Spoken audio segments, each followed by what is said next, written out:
Well, our number one draft choice on our 4-year anniversary show is the one, the only Kirk Herbstreit, who we are thrilled to have join us today. Kirk, thanks so much for joining us here on the Ultimate Cleveland Sports Show. Herbie, we said, hey, it's our fourth anniversary. Who's the most famous number 4 you know? That's easy. Herbstreit. He wore number 4. Come on, bring him on. You're crazy. I know you're not complaining. I know you're not complaining about the Guardians. Have you watched the Cincinnati Redlegs yet? Bro, you guys started like a house on fire, and then I don't know what happened. Just keep it in perspective. They're winning like 2-1 and 1-0. Yeah. Eventually, that's going to catch up to them. They can't hit. You know the white ball that comes in. Yeah. And you're supposed to use this stick. Stick that bat. they give you. Supposed to put the bat on the ball. They can't figure that part of it out yet. So we've got hopefully 3 catches. We have 3 catchers hitting under 200. So well, Jay, not for you and I to sound like old school, but I'm amazed with launch angle and exit velocity, how that's taken over youth baseball, obviously college, minor leagues. You can hit 180 and hit 35 home runs and knock in 80 runs and get paid $20 million a year. Rod Carew and Pete Rose, they wouldn't make it in today's game. They'd have no chance. No, they wouldn't. Like a guy like Wade Boggs could hit home runs. Terrible. No chance. He hit 340. So and there's no value in that anymore. Everybody, you're right with the launch. We want the guy that's going to strike out. That's going to strike out 200 times and accidentally hit 35 irrelevant home runs. That's the guy we're looking for, not Wade Boggs. No, we don't want that contact hitter. I have a question for you. I've been meaning to ask you this for a while. You've transitioned, obviously. I think you're the best color guy in the college game. Your animal is absolutely gorgeous. And now you've gone over and you've had great success calling NFL games. What people don't know about you is you're just as big a baseball fan as you are a football fan. I think you need to contact your Redlegs and tell them that you would like to do color for a series, for one entire series, just so you can say you're the first person ever to be a color analyst in college football, professional football, and Major League Baseball. And you would hold your own in the booth. Dude, that would be my dream swan song for my career. There you go. Is to work, like what Joe Nuxall used to do, like the 3rd and 4th inning, and he would do like the 6th inning, maybe 6th and 7th. Right. And Marty Brenneman, who's a Hall of Famer. Right? Yeah, Marty would do all the rest of it. And I listened to, I listened to every game. I'd rather listen in those days, listen on the radio but you're right. Baseball is my passion. Problem is the Reds have beaten it out of me. They've done a hell of a job over the last 10 to 15 years sound like Jay, right? of just beating me down. And I went to a Reds-Cubs game a couple days ago in Chicago, and I just totally forgot what energy in a building is like. I was just remember the Jake in the mid-'90s. Like It didn't matter who they were playing, sold out every game. I haven't been to a baseball game where you're not in the 3rd inning, like, whew, only the 3rd inning. And I love baseball. And I'm not the guy that's like, let's get the clock going. Like, I love the beauty of baseball. And it's this exit velocity. Like in the old days, there was guys hitting in the gap. There were plays at the plate. There was defense. There were guys stealing bases. It was just an athletic sport. And now it's just home runs or strikeouts. But I went to this Cubs game, dude, and I was just blown away by how much energy was at Wrigley. And I've only been there, I think that was my 2nd time I've ever been there. But just blown away by the excitement that fan base, anyway, still has for the game. It's been a long time, but I still like it. But like I said, the Reds have done a great job of taking it out of me. Well, look, I'm gonna tell you what, the Browns have taken it out of a lot of us, and I'm glad that you're doing NFL now. Now, listen, I'm having a great day. Before you came on, Mary Kay Cabbage, she just said she gave me a projection of 8, 9, and 10. So we ready to go with that. So I was already good with that. So you came on. I said, listen, here's what you can do. Just for us Browns fans. You tell me Can you tell me what a Brown season and what path we would have to look, what it would have to look like for the Cleveland Browns to get 8, 9, 10 wins this year? First, let me ask you this: who's the quarterback? Dang, man! I'm serious. You tell us, Kirk, because we don't know. I honestly, I was walking the other day here in Nashville, and I go to this park here, and Jim Schwartz is here living back in Nashville, and he was walking with his dogs, and we just started talking, and he brought up Deshaun, like Deshaun's healthy and back, and this is maybe a month ago or so, and I was like, damn, I thought he was like medically retired. I didn't know he was back in the mix. And he said, oh no, man. He's like, I think he's back. Of course, Schwartz is not, he didn't stay when Monken came in. He wanted the job and Monken took over. But he's going to sit this year out. But it was just interesting to hear about Deshaun. And your fan base, I don't know if number 4 jogged out there first series, how would your fan base feel about Deshaun? Not good. Yeah, I think Jason's right. Not good. But hear me out. The first 3rd and 7 completion, they'd be like, yeah, hey, I'm telling you, I'm upset with him. Another 3rd and 6. Yep. First down. Touchdown. I told you, that's my boy. I told you. Like, he would. It would be one series if he led them down, and all would be forgiven. If he was back being the Deshaun that I think everybody was kind of hoping he would be when he came over from Houston. But it just, it's been such a mess. Maybe Shador, like if Shador in his second year, things slow down for him, maybe he's the guy. But obviously for any team, but especially the Browns, where that quarterback situation has been just so difficult to kind of find that answer. But if you find some like some stability at that position, whether it's Shador or Deshaun or Dylan Gabriel, whoever it might be, that's then you start to look around who's at receiver and who's at running back and who's on the offensive line and who's on the defense. And it's like you can start to put together some logic that this team can win a bunch of games. But I'm a huge Monken fan. I've known him for a long, long time. I love him because he gets a little edgy. I don't know. A lot of times he's kind of just been in the film room, kind of like a mad scientist, not having to deal with the media as much. Get me anxious to see how he deals with the media, on a day-to-day basis, because he has no problem telling you exactly how he feels. He's not real good at doing that Bull Durham kind of quotes like, well, gee whiz, we're giving it our best effort. He just kind of says what he thinks, which I find refreshing. Yeah. So I'm excited to see this new era of what he can do.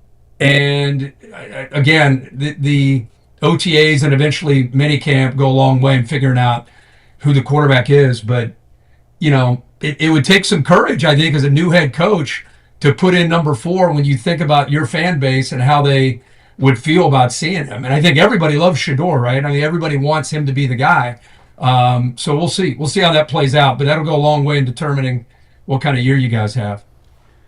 Kirk, when you look at Ohio State this year, what are they lost a lot, they got a lot. It seems to be the story of Ohio State every year. What are the odds of them being able to make a run again and make it back to the national championship game? Well, it's in the old days, 3 years ago, I used to think, okay, how many returning players are coming back? How much experience do these teams have? And now it's through the portal, you can bring in guys that have 2 or 3 years of experience, and they just it's like free agency in the NFL. You just plug and play. I think Ryan Day has proven what he can do as a recruiter, what he can do as far as building a roster in this new world that we live in. So I would not underestimate the intangibles and the leadership that was taken away, led by Caleb Downs and Sonny Styles. I mean, you could put in another guy who maybe is very, very talented, but man, Caleb Downs was essentially a defensive coordinator on the field for the last 2 years. I think that might have been the best pick in the draft that Dallas picked up, Caleb Downs. This kid, I've done this 30 years. There's 2 or 3 guys that come to mind at his level of intelligence when it comes to just understanding just how the game works. Put him in that Troy Polamalu, Ed Reed kind of level of safety play. And so when you take him out of that defense with Matt Patricia, who runs an NFL scheme, they're going to be talented always, but you lose a lot there. Whereas last year you're breaking in Julian Sand, you're winning with defense and just kind of spoon feeding him early. I think it's going to be the opposite way this year. I think with Sand and Jeremiah Smith and company, I think you'll see them come out swinging offensively, and then hope that by the middle of the year the defense gets into midseason form. But it'll be another huge year in Columbus. The way they're rolling right now, it's pretty scary what he's been able to accomplish as a head coach, Ryan Day. And just what was it? Not last year, the year before, they were ready to chase him out of town after a loss to Michigan before he won 4 straight. I've never seen it, and I played for Coop, who every day, you know how it is, Jay. Coop was booed, but what Ryan Day dealt with, he had an armed guard for his own fan base 24/7 outside of his house, leading into that Tennessee game, and then for him to be where he is now, it's just incredible to see what he's accomplished. So he's rolling for sure, and they'll be right back in the mix again this year. Yeah, the way he circled the wagons, and it was a year and a half ago, essentially. Yeah, and if you think about how a guy's fortunes really in a month from after the Michigan game until what he was able to pull off in the playoffs. Columbus can be a fickle town. Columbus, obviously they love their sports, but the thing that I used to take away from the Columbus, especially the football fans, was and I don't want to say this the wrong way, but because that was really it, all of their eggs went into that basket, so it was 365 cover, and when it didn't work out, they wanted people fired like this. And sometimes, this in sports, you got to let things breathe. You got to let things settle where they might, and he's done a great job there. You said you ran. But I would say this about Columbus, because it's almost like the Yankees for college football. I would say that they changed. Coop was dealing with it in the 90s, but you got to realize Ohio State fans, all they cared about really in that era was they could win 8 games. If they went 8-4 and beat Michigan, it was like awesome season. Earl Bruce. His problem was he'd go 10-1 every year and lose to Michigan. So he was a top 10 program, but he'd lose to Michigan and a lot of times lose his bowl game, and people just couldn't take it. And it's amazing today. Today it's you better forget Michigan, forget 8-10 wins. It's you better make the playoff in Columbus if you're Ryan Day. Of course, beat Michigan, but you better get in that playoff and you better get to the national championship. And if not, you need to be fired. It's incredible how different it is from what Earl Bruce dealt with and John Cooper dealt with to the way it is now. Once Tress kind of won it in 2002, it became, that's the bar every single year. Anything short of that, which is impossible, then we need to pull him into the office and we need to talk about what are you going to do to change some things to make it better, which is insanity to me that's the bar. I mean, it's a great goal, but you go 10-2. I mean, 10-2, people are like, what a terrible year in Columbus. And it's nuts. It's nuts. It's nuts. It's crazy. I don't want to be too doom and gloom at the end of the interview, man. It's kind of crazy, but what scares you more? Sports gambling or NIL in 5 years? Ooh. The sports gambling, I feel like with the way they can track it and with what's happened with Sorsby, you almost feel like that is going to Brandon Sorsby, the Texas Tech quarterback who left Cincinnati. Right. And now is being investigated about how much he gambled. I feel like there's so many warnings out there that it's easy. I mean, all you have to do is have this phone, but man, they track it, And we've seen in the NFL and now college. I don't know. I have a son that's at Michigan, and he says they have meetings all the time. There's so many warnings. Now, are people going to think that they can get away with it? I'm sure. But I think NIL not having, 2 years ago when this thing started, a quarterback might, I remember when Bryce Underwood signed for allegedly $10 million, but that was for his entire career, and everybody was out of their minds. Yeah. Well, last year, Sam Levitt left Arizona State to go to LSU reportedly for $7 million for this year. Yeah. Yeah. So that's how drastic it has changed in just 2 years. So to your question, where's it going to be in 5 years? Like if they don't get some kind of exemption with the antitrust laws that kind of put some kind of guidelines and rules into play, just like the NFL, MLB, NBA, everybody has rules that you follow. College football has no rules, and there's no one in charge. So I think NIL and the portal and all of that madness is by far the craziest part right now. That and trying to figure out the playoff, the postseason, trying to get that right. Man, we went about 100 years of college football where there were some things that were going on, but these last 3 years, it's just been, we've made up for 100 years in 3. And Yeah, we have. if we don't find somebody that's willing to provide leadership, because right now everyone is afraid of litigation, and everyone's afraid, they're like Tony Petitti, he's worried about the Big Ten. Greg Sankey's worried about the SEC. No one's worried about the entire country. And until we find somebody who can kind of make decisions unilaterally, I think we're kind of stuck where we are. So hopefully they get an exemption from the antitrust, create a CBA, partner with the players in some form, kind of like you see in the NFL, create some kind of union or some kind of partnership with the players, and then just go through the rules. Here's the rules on NIL. Everybody signs off on it, and then enforce the rules. That's what has to happen. But we are light years away from that ever becoming a reality. All right, Kirk Herbstreit for commissioner. They can't pay him enough. I'm good. You have to take a pay cut. Like you see these guys saying they sign NFL deals and they're like, "What the hell? I made more money last year in college." Yeah. These guys are they're taking pay cuts to go to the NFL. It's nuts. It's hard to keep up with. Kirk, great to see you. Thanks for joining us for our on our 4th anniversary. Speaking of that, do you know? I think what year did we start Wall to Wall Sports? Was it '96? No, I think it was maybe 94. I started at ESPN in 95. Okay, and we And had the already only started TV, it. So the only then. TV experience, the only TV experience I had was Sunday night trying to figure out how to read teleprompter with you. So that was my only TV experience before I worked at ESPN. I was going to say we should go back to BNS and do a 30-year anniversary. You and I host, because the show's still going on, Wall to Wall Sports. They still do that show, Herbie.